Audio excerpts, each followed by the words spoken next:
The #1 champion you will find on the list of epics in the ShadowKin faction is Toragi the Frog, and that's the champion I'm doing a spotlight on today to show you how I build this champion in the early game or even towards the end game and use that till today in faction war or even some clan boss runs if you still use that type of team.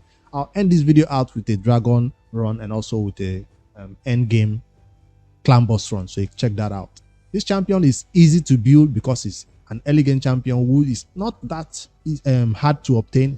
From shards, you can pull ancient shard, sacred shards, be lucky enough to own this champion. You just need one copy, and it's not one of those ones where you need 2 copies of.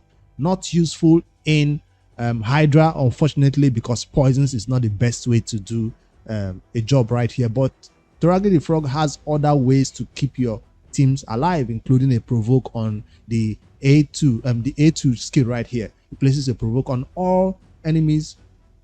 A 50% chance, though it's not like gonna be consistent or gonna be 100% chance to place it. No, it's a 50-50 that some enemies will have that provoke or not. The chance increases by 5% for each debuff on the enemy. So if the enemy has 10 debuffs, that's additional maybe more chances to place that provoke on the A2. Not a reliable provoke, but sometimes it will happen. This is not useful, of course, in the clan boss. It will be useful in dungeon content and keep the enemies only targeting Toragi, who will be built very, very tanky because the damage is based on HP. So this champion will be built with a lot of HP. And this champion can also benefit from that HP by putting a shield out right here. Places a shield buff equal to 15% of this champion's max HP and a 50% ally protection on all allies except this champion. That's the way this champion keeps your allies alive. Ally protection and shield are 2 things that the enemies might have a difficult time hitting through, and Toragi the Frog places that, and is the only champion you can have in the team doing that protection while you have an apothecary or a reviver taking anybody up while if they go down. Also heals this champion by 25% of their max HP and places a reflect damage on them for 3 turns. Reflect damage is not the best, but it's useful. A little bit of damage can be coming from Toragi towards that boss or that enemy that is hitting Toragi at that point. The heal increases by 2.5 for each poison debuff on the enemy. That's even more healing. Even without lifesteal, that means this champion can keep herself alive, but it's not gonna be worth it. Put lifesteal on this champion, put regen set on this champion, put immortal set on this champion. I'm already telling you how I build this champion. Anything that will keep this champion tanky and healthy. Don't focus on damage on a champion like this. That's the best thing. I'm not focusing on crit rate or crit damage. You can already tell from the 2 skills this champion will need accuracy, will need a lot of HP. There is no chance to slot in crit rate or crit damage on this champion's build. It's not worth it. On the A1, this champion will attack one enemy, has a 30% chance of placing decreased attack. It's a low chance, but it can be boosted up to a 40% chance of placing decreased attack. It's not the most reliable, so you want to pair somebody else on your team who has a more consistent decreased attack so you don't begin to take high amount of damage from the enemies. Check out the passive, which is the best part of Toragi's skills. It's not just the ally protection that is good. This passive also makes it even better. When attacked, has a 50% chance of placing 5% debuff and 5% poison debuff on the attacker for 2 turns. So occurs once per hit. If the enemies hit you twice, there's a chance they will get 2 poisons on them. It's a 50% chance, but it's still a chance. This passive can be increased by an additional 5% if you use the right masteries on Toragi, which I'll show you also. And then for the aura, this champion has a resistant lead in all battles. They are looking forward to using Toragi in everywhere. That's why they say all battles. But you will never see this champion being featured in content like the arena. I've never seen a Toragi in the arena except you're just a day 1 player who got her and you have no other person to use in the arena. You will not see this champion in that content. Even if the provoke is an arena skill for that early game, it's still not worth using this champion in the arena. Probably have other options. So how do I build my Toragi? I've already told you, lifesteal, immortal, regen. Any set that can keep this champion tanky and healthy is the way to go. And that's how I used her in faction war. Yes, for my team, by the time I got a Toragi, I've already beaten the clan boss Ultra Nightmare, so I did not need to build a one of those block damage teams anymore. Where is my Toragi? Let me scroll through and find. There she is. Lifesteal set and speed set. That's the way I went. If you don't have enough accuracy, you always want to go with perception set or accuracy set for that early game.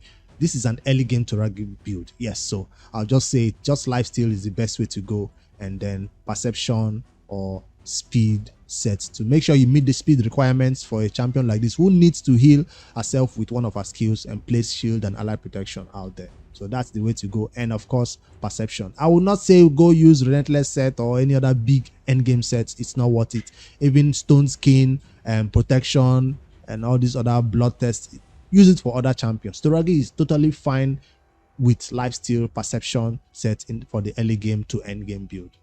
Easy champion to build, right? So let me show you what stat I came up with this build. HP, speed are what I'm looking for. What am I doing with crit rate? I don't even need it. Defense, HP, resistance, speed, HP again, HP. More HP the better, because this champion puts that shield out based on our max HP. So it's very, very important. Speed boots always on the boots, except you have enough speed substats right here. Then you can go with other stats on the boots. And then accuracy on the banner, cannot go wrong with that, because this champion does need accuracy both for the passive and all the other A1 skill, right? Does the A1 need accuracy? Yes, decrease attack needs it. This one also needs accuracy, and then the passive also needs accuracy. Without accuracy on this champion, the passive and these other skills will not kick in. And then I've not even maxed out this, but that's defense and HP. Now for other damage that normally you will go crit damage right here, but no, this champion needs defense and even more HP right here.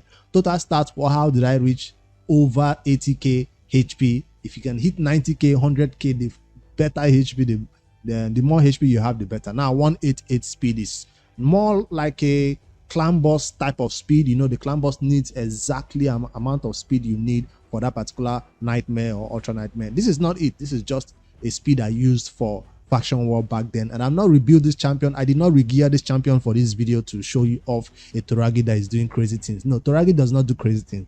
Toragi just stays there and becomes unkillable with big HP, and defense should be up to 3.5 if you tend to use this champion for nightmare or ultra nightmare content. This is going up to 2800 defense, and then crit rate and crit damage not required. Instead, resistance and accuracy will be more required. So give this champion HP, give this champion defensive base stats and enough speed to take the turn before the boss, or 1-for-1 with the boss, depending on what content you're trying to beat. For masteries, I do have masteries on this champion. Totally worth it, because this champion was in the early game clan boss team, and like every other early game clan boss champion, you want to go with war master because of the A1 that this champion has. Is the only way this champion will do damage on bosses especially, and heal a little bit from this life drinker mastery, which is very, very good. And of course the counter attack masteries based on what is happening in the team.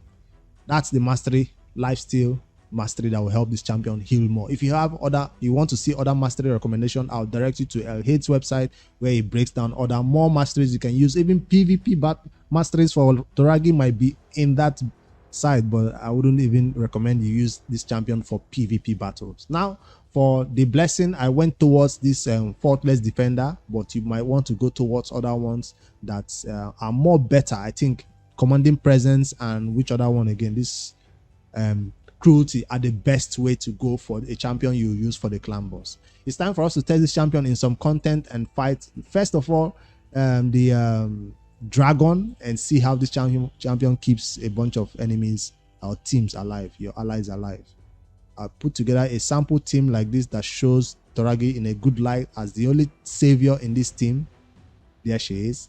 No other person to keep me from taking too much damage than Toragi. No healer, no reviver, although most of them do have lifesteal though, and stun and all that stuff. So let's just see what happens in this team. That's the ally protection I was talking about. With this ally protection and shielding on this my allies, if they get hit or when they get hit, will not take so much damage. That's the #1 job of Toragi in your teams. Now pair this champion with a skull crusher, like I'll show you in the last run that I'll do for clan boss, and you'll be able to see them exchanging ally protection out there, depending on the team presets you set though, and when they should take their turns. Now we have a bunch of stunts. That's the provoke. I also wanted to test out to see if it goes out. So Toragi starts with the ally protection and follows up with the provoke. So all the hits from the enemies, if they were not stunned, will be going towards Toragi. All my frozen banshee and my what's her name now,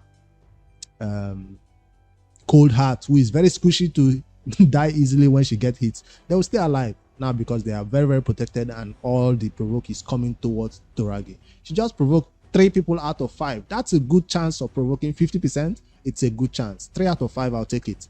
So the enemies don't hit you so hard. I'll not run this one all the way to the end. We are switching straight to the clan boss and run that one and see how Toragi can help us in the clan boss team. If you're still early game, use that champion. I wish the new to pro can get a Toragi at this point. It would be awesome for faction wars and of course build an unkillable team or a double ally protection team for your clan boss team. And whether it's nightmare, ultra nightmare, or even brutal, I always go with double ally protection. You will not see Toragi being used in any other teams beside an ally protection team like this one that I put last at the end right here. So if I move myself out of the way to show you that team before we start the battle so you can get a feel of how it goes, that's the team right here. I have my Sepulchral Sentinel making sure I don't get a stun or any other debuff. I have what's his name now, Razin, placing decreased defense and weaken out there and removing the increased attack that the clan boss will put on himself, and then Toragi right there for the win, while also pairing with a Skull Crusher to put ally protection out there while a Dark Kill goes crazy on his own. My only source of damage right here on this team. All right, let's run this team. I'll not run it all the way to the end. If you want to see a live run of all this, join the live streams. We'll do some battle tests right here so you guys can do requests and we'll run it live on streams. All right, let me run it on not auto start right now, not quick battle. Also, we actually want to see a little bit of the run before I end this video so you guys can get a feel of how this champion can help you. You need specific team presets for right here. Don't just go auto full start. I want to start with my A1 since I don't need to block anything yet. Since Toragi's A1 is not the best in terms of placing decreased attack, that's why Sepulchral just put a decreased attack out there. So Toragi cannot override this, unfortunately. I'll start with my poisons. Now we have 3 poisons on the boss. Toragi will still add her own poison, hopefully. Decreased defense and weaken. We have weak hits over here. Now the boss is about to take his first turn. Whether it's now you need the ally protection for first before the boss takes his turn, ally protection. Before the boss gets a second hit, ally protection. So you don't want to ever use this provoke over here on this clan boss. You start the battle with your ally protection and shielding. So nobody in this team is getting a damage on themselves. We are all full health right now, even if the boss just did some crazy stuff. Maybe you want to switch their roles out. Sometimes, what's his name now? Skull Crusher is the first champion who should place this ally protection out there or counter attack before the boss gets these big hits out there. So that's something you can, set up, because Skull Crusher using it now is a waste of his first ally protection. So that's something to note. I'll use the A1s right here again and increase duration of some debuffs, explode them again. I just did a guide on Dark Kill. I'll pin the card right here if you want to see how Dark Kill can help you in the clan boss team. Check out this video about Dark Kill, which was posted yesterday. So let's keep going. And Toragi just got hit and placed a poison on the boss. I saw it. We didn't have this amount of poisons right here. Toragi just helped us place a little bit of poisons right here. So this team is not speed tuned. I just wanted to put together a reasonable team that shows what this potential is on a team like this that has Toragi and somebody else doing ally protection. With the only damage coming here from Dark Kill, this team will be able to do the minimum brutal requirements for do 1 key brutal, nightmare 1 key, but I know this team cannot be a 1 key on ultra nightmare. It's not possible. I don't think it can be done. But that's Toragi the Frog showcasing what this champion can do for you in your team. Not as the MVP in the team, but as a champion that keeps all your other allies alive, protected, and shielded while they do whatever they have to do for the boss. Toragi is an MVP right here, even if she's not doing the most damage. Yeah.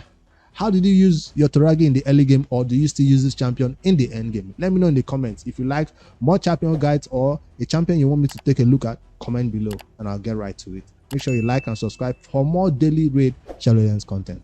Later, guys.